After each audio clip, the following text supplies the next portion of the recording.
پھر ایک بوڑھا آدمی آ کر کہتا ہے کہ تم کس چیز کا انتظار کر رہے ہو عمر عطا بیگ، یا کہنا چاہیے کہ کس چیز کے منتظر ہو، خیر کا یا شر کا؟ خیر کی خواہش کرتے ہوئے شر کے خلاف اقدامات کر رہا ہوں۔ پھر وہ کہتا ہے کہ تم جو بھی سوچ لو اس سے کوئی فرق نہیں پڑتا، جو کچھ ہونے والا ہے اسے تم روک نہیں سکتے۔ پھر عمر کہتا ہے کہ مجھے اندیشہ آنے والے کا نہیں، مجھے اندیشہ ان کا ہے جو دلوں میں شر چھپائے پھرتے ہیں۔ پھر وہ کہتا ہے کہ اللہ ہمیں ان سے محفوظ رکھے۔ پھر عمر کہتا ہے آمین۔ پھر وہ کہتا ہے لیکن ہمیں برے دنوں سے بچانے کے لیے بھی نہ روکے، منگول ہر جگہ پھیلے ہیں، تم ایک سلجوکی کماندار ہو، تم ان کا ظلم مجھ سے بہتر جانتے ہو۔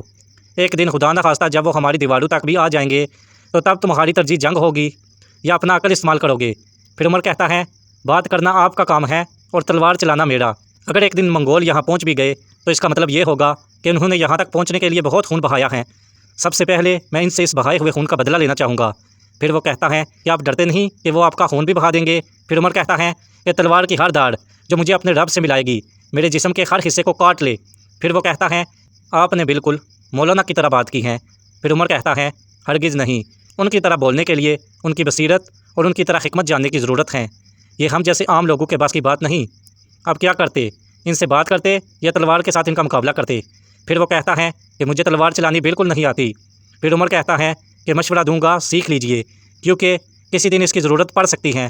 پھر عمر عطا بیگ وہاں سے چلا جاتا ہے۔ پھر اگلے سین میں مولا روم کے شاگرد آپ سے کہتے ہیں کہ حضور گستاخی معاف، لیکن ہمیں آپ کی فکر ہو رہی ہے، ہمیں اپنا درد بتائیں تاکہ ہم اس کی دوا ڈھونڈ سکیں۔ پھر مولا روم کہتے ہیں یہ بوجھ صرف میرا ہے، اگر میں یہ تمہیں دے سکتا تو فوراً دے دیتا۔ پھر مولا روم کا بیٹا کہتا ہے وہ فریاد جو بھی چیز ہے اگر آپ کو مل جائے تو ہم سب کو خوشی ہوگی بابا۔ پھر مولا روم کہتے ہیں تم علم کے چمکتے ہوئے آفتاب ہو علاؤالدین۔ علاؤالدین کہتا ہے نہیں، میری کیا اوقات۔ پھر مولا روم کہتے ہیں میں نے ایک دیوانے کو مدرسہ بھیجا تھا، اس کا خیال رکھو۔ پھر ان کے شاگرد کہتے ہیں ایسا کوئی شخص ہمارے مدرسے میں نہیں آیا حضور۔ پھر مولا روم کہتے ہیں نہیں آیا؟ نہیں آیا ہوگا، لیکن وہ کہتے ہیں جب وہ آئے مجھے فوراً خبر دینا۔ اب آپ مدرسے واپس جا سکتے ہیں۔ تو مولا روم کا بیٹا کہتا ہے آپ بابا۔ پھر مولا روم کہتے ہیں محل سے دعوت آئی ہے، میں جانا نہیں چاہتا، لیکن مجھے دعوت کا جواب دینا ہے۔ مولا روم کے شاگرد مولا روم سے کہتے ہیں کیا ہم دعوت کی وجہ جان سکتے ہیں حضور؟ تو مولا روم کہتے ہیں منگول بائجو نویان قلعے میں پریشان بیٹھا ہوتا ہے اور اس کا نوکر اسے آ کر کہتا ہے کہ ہمارے 4000 سپاہی مارے گئے ہیں اور اتنے ہی زخمی بھی ہوئے ہیں، اگر یہ سلسلہ جاری رہا تو ہم قلعے پر قبضہ نہیں کر سکیں گے۔ پھر بائجو نویان کہتا ہے کہ مجھے کبھی بھی شکست نہیں ہوئی اور نہ ہی کبھی ہوگی۔ پھر اس کا نوکر کہتا ہے جناب ہم اس جادو کا استعمال نہ کریں۔ پھر بائجو نویان کہتا ہے کہ یہ ہمارا آخری سہارا ہے، اس کو سب سے آخر پر استعمال کریں گے۔ پھر وہ نوکر وہاں سے چلا جاتا ہے۔ پھر ایک اور نوکر اندر آتا ہے اور کہتا ہے کہ قلعے سے کوئی آیا ہے جناب، اسے آپ سے کچھ کہنا ہے۔ پھر بائجو نویان کہتا ہے اسے اندر بھیج دو۔ پھر وہ قاصد اندر آتا ہے اور نویان اسے کہتا ہے کہ تم کیا کہنے آئے ہو؟ وہ کہتا ہے اگر بائجو نویان چاہے اور ہماری جان بخش دے تو ہم اس کے آدمیوں کو قلعے کے اندر لے جا سکتے ہیں۔ پھر نویان غصے میں آ کر کہتا ہے یہ کام تم کرو گے کیا؟ وہ کہتا ہے میں صرف ایک قاصد ہوں جناب، جو شخص یہ کام کرے گا وہ دونی ہے، تاہم اس کی ایک اور شرط بھی ہے۔ نویان کہتا ہے وہ کون سی ہے؟ وہ آپ کی مدد کے بدلے وہ چاہتے ہیں کہ انہیں قلعے کا امیر بنا دیا جائے، اگر آپ یہ شرط قبول کرتے ہیں تو یہ قلعہ پھر آپ کا ہوگا۔ پھر بائجو نویان راضی ہو جاتا ہے اور وہ وہاں سے چلا جاتا ہے۔ پھر قلعے کا مسلمان کمانڈر اپنے سپاہیوں سے مخاطب ہوتا ہے اور کہتا ہے کہ 20,000 سپاہی قلعے پر قبضہ نہیں کر پائے، کونیا سے لشکر آنے تک وہ یہ نہیں کر پائیں گے۔ خوفزدہ نہ ہو، اپنی ہمت نہ ہارو، ہم یا تو غالب آئیں گے یا پھر شہید ہوں گے، یہ دونوں ہمارے لیے اعزاز کی بات ہیں، یہ فتح ہیں۔ بہادر سپاہیوں، یہ قلعہ ناقابل عبور ہے۔ سب تلواریں اٹھا کر ناقابل عبور کا نعرہ لگا دیتے ہیں۔ پھر اگلے سین میں مولا روم محل کے اندر داخل ہوتے ہیں۔ عمر مولا روم کو کہتا ہے خوش آمدید خداوندگار۔ پھر مولا روم کہتے ہیں شکریہ عمر، کیا عرض روم سے کوئی خبر آئی ہے؟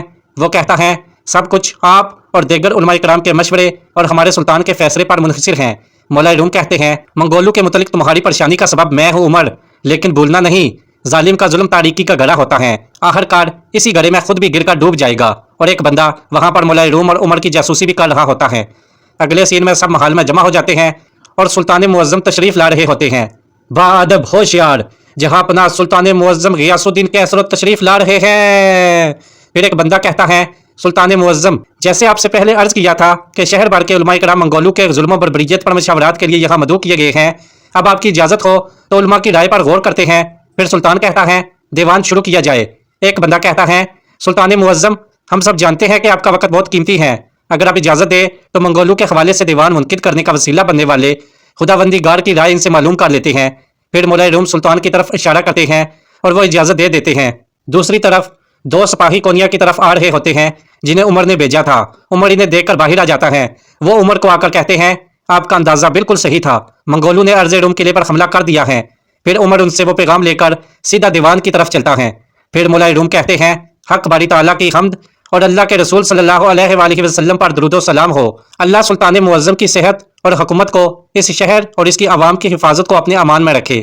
سلطان کہتے ہیں آمین۔ سلطان معظم منگولوں کے بارے میں میری رائے جاننے کے لیے ہمیں یہاں مدعو کیا ہے۔ میں کہنا چاہوں گا کہ شہر اور یہاں بسنے والوں کی حفاظت کا آخری فیصلہ سلطان معظم کے فیصلے پر منحصر ہے۔ پھر دوسرا بندہ کہتا ہے سلطان اگر آپ اجازت دیں تو خداوندی گار کے ان کے خیال کی وضاحت کے لیے میں ان سے ایک سوال پوچھنا چاہتا ہوں۔ وہ کہتے ہیں اجازت ہے۔ کیا خداوندی گار ایسی صورتحال میں منگولوں سے جنگ کرنے یا ان سے صلح کرنے کا مشورہ دیں گے؟ دوسرا بندہ کہتا ہے یہ کیسا بےہودہ سوال ہے، کیا خداوندی گار کوئی سپاہی ہے کہ تم ان سے اس بارے میں مشورے کے منتظر ہو؟ وہ کہتا ہے بالکل خداوندی گار سپاہی نہیں ہے۔ سلطان معزل اگر آپ اجازت دیں تو میں شہر کے سب سے بڑے عالم خداوندی گار سے اپنے سوال کا جواب سننا چاہتا ہوں۔ پھر مولا روم کو ایک آواز سنائی دیتی ہے اے بہاؤدین ولد کے بیٹے، اے موجودات کے گلشن کے پھول، جب وہ آپ سے منگولوں کے بارے میں پوچھیں گے تو آپ کیا جواب دیں گے؟ تمہیں جنگ یا صلح کا پوچھیں گے تو آپ انہیں کیا جواب دیں گے؟ کیا اپنی زبان پر تالا ڈال کر دل پر مہر لگا دیں گے یا خاموشی اختیار کریں گے یا پھر انہیں حقیقت سے آگاہ کریں گے؟ پھر مولا روم کہتے ہیں میرا مشورہ ان سے جنگ کرنے کی بجائے سلطان معظم کا ان سے امن معاہدہ کرنے کا ہے۔ پھر عمر بھی وہاں پر آ جاتا ہے اور کہتا ہے سلطان یہ ارض روم قلعے سے آیا ہے۔ پھر وہ وزیر اس خط کو کھول کر کہتا ہے سلطان معظم منگولوں نے ارض روم قلعے پر حملہ کر دیا ہے۔ سب لوگ بولنے لگ جاتے ہیں منگولوں نے حملہ کر دیا ہے؟ سلطان بھی بہت زیادہ پریشان ہو جاتا ہے۔ پھر وہی بندہ مولا روم سے کہتا ہے اب جب مشرک منگول ارض روم قلعے پر حملہ کر چکے ہیں تو خداوندی گار اب بھی ان سے جنگ نہ کرنے اور امن معاہدہ کرنے کا مشورہ دیں گے۔ پھر دوسری طرف غدار کا سپاہی منگولوں سے مل کر قلعے آ جاتا ہے۔ پھر وہ غدار اس سے کہتا ہے کہاں رہ گئے تھے تم؟ وہ کہتا ہے ابھی پہنچا ہوں۔ پھر وہ غدار کہتا ہے کہ وضاحت کی ضرورت نہیں، مجھے صرف یہ بتاؤ بائیجو نویان نے ہماری پیشکش کا کیا جواب دیا؟ وہ کہتا ہے اس نے قبول کی ہے، اس نے کہا ہم قلعے پر قابض ہونے کے لیے ان کی مدد کریں گے تو وہ ہماری جان بخش دے گا اور یہ قلعہ آپ کی ملکیت میں دے گا، بالکل فکر مند نہ ہوں کہا۔ وہ کہتا ہے اچھا ہے۔ پھر اس کا سپاہی کہتا ہے اچھا تو ہے لیکن اگر بائیجو نویان اپنے وعدے سے مکر گیا تو پھر؟ وہ کہتا ہے ہم تلوار کی دھار پر چل رہے ہیں حسیب، ہم مر بھی سکتے ہیں اور بچ بھی سکتے ہیں، ہم اسے مل کر دیکھیں گے، لیکن فوری طور پر حل طلب ایک اور مسئلہ ہے کہ منگول اس قلعے میں داخل کیسے ہوں گے، ہمیں پہلے اس کا سوچنا ہے۔ وہ کہتا ہے اصل میں اس کا حل میرے پاس ہے۔ وہ کہتا ہے کیسا راستہ ہے؟ پھر وہ اس کو کچھ دکھاتا ہے کالے رنگ کا کوئلہ۔ وہ کہتا ہے یہ کیا ہے؟ اس نے کہا بائیجو نویان نے دیا ہے، وہ چاہتا ہے کہ اس مٹی کے بڑے دو مٹکوں کو قلعے کی دیواروں کی بنیادوں پر ڈال کر آگ لگا دو، اس مٹی میں قلعے کی دیواروں کو تباہ کرنے کے لیے کافی طاقت ہے۔ وہ کہتا ہے کالی مٹی کے دو مٹکے کیسے دیواروں کو گرا دیں گے؟ اس نے کہا گرا دیں گے، یہی اس نے بتایا ہے اور اس نے سارا طریقہ بھی بتایا ہے۔ وہ کہتا ہے کہیں یہ کوئی جادو تو نہیں؟ پھر دونوں سوچ میں پڑ جاتے ہیں۔ پھر دوسری طرف مولا روم کہتے ہیں میرے مشورے سے پہلے آپ کے والد ان کا مقام جنت میں ہو، سلطان علاؤدین کیقوباد ایسے حالات میں کیا کرتے تھے؟ ان کو یاد کرنا چاہیے، کیا وہ نہیں تھے جنہوں نے منگولوں سے لڑنے کے بجائے امن کا معاہدہ کیا تھا؟ انہوں نے اس طریقے کو عوام اور ریاست دونوں کے لیے بہترین سمجھا۔ آپ کے والد نے صرف میدان جنگ ہی نہیں بلکہ سفارتکاری سے بھی بہت سی جنگیں جیتی ہیں۔ پھر ایک بندہ کہتا ہے جب منگولوں کے خوف نے ہر طرف سے گھیرا ہوا ہو تو ہم ان سے کیسے صلح کریں گے؟ پھر مولا روم کہتے ہیں اللہ تعالیٰ کو جاننے والے منگولوں سے کیوں ڈریں؟ انہیں ایمان والا بنانے کے لیے ہمیں صرف کمانوں اور تلواروں سے نہیں بلکہ ان سے ایمان اور حکمت کے ہتھیاروں سے بھی لڑنا ہوگا تاکہ ہم بھی خوارزم شاہ کے خطاؤں کو نہ دہرائیں۔ پھر ایک بندہ کہتا ہے خداوندی گار آپ نے ہمیں اپنی بیس قیمتی رائے سے روشناس کیا، لیکن سلطان معظم کو منگولوں کے خلاف کچھ فیصلے کرنے ہیں، اس لیے اگر سلطان معظم کی اجازت ہو تو میں جنگ کا دیوان منعقد کرنے کا مطالبہ کرتا ہوں۔ پھر سلطان معظم کہتے ہیں یہ زیادہ بہتر رہے گا اور وہاں سے چلے جاتے ہیں۔ بائیجو نویان اپنے خیمے سے باہر نکلتا ہے اور کہتا ہے آج رات ہم ایسی آگ لگائیں گے کہ اس کے شعلوں کی طاقت سے ہم قلعے پر قابض ہو جائیں گے، تیار ہو جاؤ۔ اور دوسری طرف سلطان اپنے بدنوں سے کہتا ہے منگول لشکر کے کتنے سپاہیوں نے قلعے پر حملہ کیا ہے؟ پھر وہ کہتے ہیں قلعے کے امیر سنان الدین نے جو مکتوب بھیجا ہے اس میں 20,000 منگولوں کا ذکر ہے۔ سلطان پریشانی میں کہتا ہے 20,000؟ پھر ان میں سے ایک کہتا ہے کہ لشکر کی تعداد سے صاف ظاہر ہے کہ وہ ہر صورت میں قلعے پر قبضہ کرنا چاہتے ہیں۔ پھر سلطان کہتا ہے وہ قلعے پر پہلے ہی قابض نہ ہو چکے ہوں۔ پھر عمر کہتا ہے سلطان اس قلعے کا کماندار سنان الدین ہے، وہ بہت باصلاحیت کماندار ہیں، اس کے علاوہ ارض روم قلعے پر قبضہ کرنا اتنا آسان بھی نہیں ہے، شبے میں پڑنے کی کوئی ضرورت نہیں۔ پھر سلطان کہتا ہے عمر سپاہیوں کے کیا حالات ہیں؟ تم کتنے سپاہی لے کر جاؤ گے؟ عمر کہتا ہے کل صبح 5000 سپاہیوں کے ساتھ ارض روم قلعے کی طرف پیش قدمی کریں گے، لیکن اگر آپ چاہتے ہیں تو میں زیادہ سپاہی لے جاتا ہوں تو ہماری تیاری میں کافی وقت لگے گا، اس لیے بہتر ہوگا کہ 5000 سپاہی تیار ہو کر روانہ ہو جائیں۔ پھر ایک بندہ کہتا ہے اللہ آپ کے سفر کو فتح سے نوازے۔ عمر کہتا ہے آمین۔ سلطان کہتا ہے تو ایسا ہے تو فوراً تیاری کر کے روانہ ہو جاؤ۔ پھر عمر وہاں سے چلا جاتا ہے اور دوسری طرف کماندار کہتا ہے کوئی آگ نہیں ہے، انہوں نے ابھی تک حملہ نہیں کیا، یہ کیا کرنا چاہتے ہیں؟ پھر وہ غدار کہتا ہے خوف پھیلانا چاہتے ہیں۔ پھر کماندار کہتا ہے خوف؟ اتنا تو اس کو احساس ہو ہی گیا ہوگا کہ ہم اس سے نہیں ڈرتے۔ پھر دور سے انہیں منگول نظر آتے ہیں۔ کماندار کہتا ہے تیار ہو جاؤ سپاہیوں۔ پھر منگول وہاں پر آگ لگا دیتے ہیں اور کماندار کہتا ہے یہ کیا کر رہے ہیں؟ قلعے پر قبضہ نہیں کر پایا تو ہم سے بات چیت کرنا چاہتا ہے۔ پھر وہ کماندار نیچے چلا جاتا ہے سیدھا بائیجو نویان کے پاس۔ پھر نویان کہتا ہے میری آپ سے ایک درخواست ہے۔ کماندار کہتا ہے کوئی معاہدہ نہیں ہوگا، اگر یہ غنیمت کی بات ہے تو تمہیں غنیمت بھی نہیں ملے گی۔ بائیجو نویان کہتا ہے میں غنیمت نہیں چاہتا، مجھے قلعہ چاہیے اور صبح ہونے تک اس پر قابض بھی ہو جاؤں گا۔ پھر کماندار کہتا ہے نہ لے سکو گے اور نہ ہی لے پاؤ گے۔ نویان کہتا ہے تمہیں کس چیز پر بھروسہ ہے؟ کماندار کہتا ہے پہلے اللہ پر اور پھر دیواروں پر کھڑے سپاہیوں پر۔ نویان کہتا ہے وہ سب تھک چکے ہیں اور خوف زدہ ہیں، انہیں معلوم ہے کہ ان کے ساتھ کیا ہونے والا ہے۔ کماندار کہتا ہے اچھا کیا تم جانتے ہو کہ تمہارے ساتھ کیا ہونے والا ہے؟ نویان کہتا ہے یا تو تم اس قلعے سے دستبردار ہو جاؤ ورنہ میں قلعے کے ساتھ تمہارا سر بھی قلم کر دوں گا۔ کماندار کہتا ہے یہ تو اللہ ہی جانتا ہے، تم اپنے سر کی خیر بناؤ۔ نویان کہتا ہے اگر تمہیں مرنے سے پہلے کچھ کرنا ہے تو کر لو، قلعے پر قبضہ کرنے کے بعد تمہارے پاس زیادہ وقت نہیں ہوگا۔ پھر وہ وہاں سے چلا جاتا ہے۔ پھر اگلے سین میں مولا روم ایک بندے کے پاس آتے ہیں۔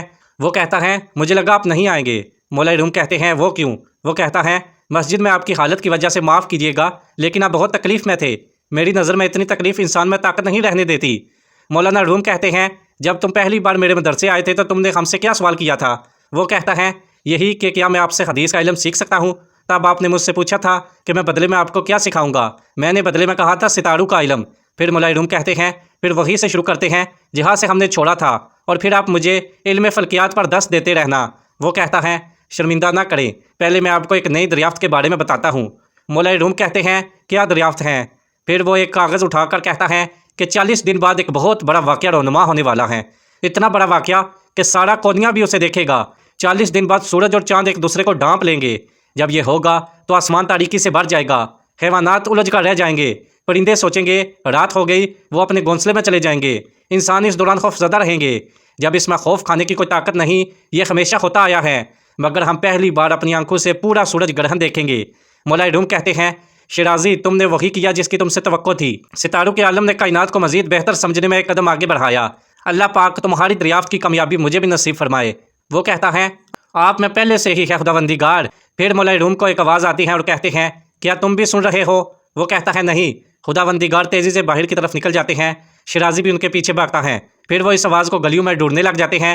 پھر مولا روم ایک کمرے میں چلے جاتے ہیں، وہاں پر ایک فقیر مشق کر رہا ہوتا ہے۔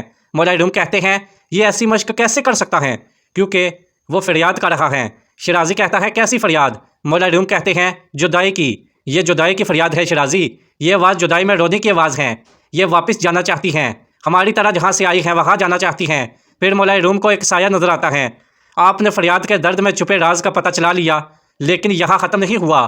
وہ کہتے ہیں نہیں ختم ہوا۔ وہ کہتے ہیں آپ نے آواز ڈھونڈ لی ہے، ابھی انسانوں کو حقیقت سے آگاہ کرنے کے الفاظ بھی ڈھونڈنے ہوں گے۔ پھر مولا روم کہتے ہیں یہ تلاش کب تک جاری رہے گی، میں اتنا مضبوط نہیں ہوں۔ وہ کہتا ہے لگاتار جلنے تک، جلتے جلتے کندر بننے تک۔ وہاں پر ایپیسوڈ ختم ہو جاتی ہے۔ اگر آپ کو ہماری یہ ایپیسوڈ پسند آئی ہے تو ویڈیو کو لائک کر دے، ہمارے چینل کو سبسکرائب کر دے تاکہ اگلی ایپیسوڈ آپ تک سب سے پہلے پہنچ سکے۔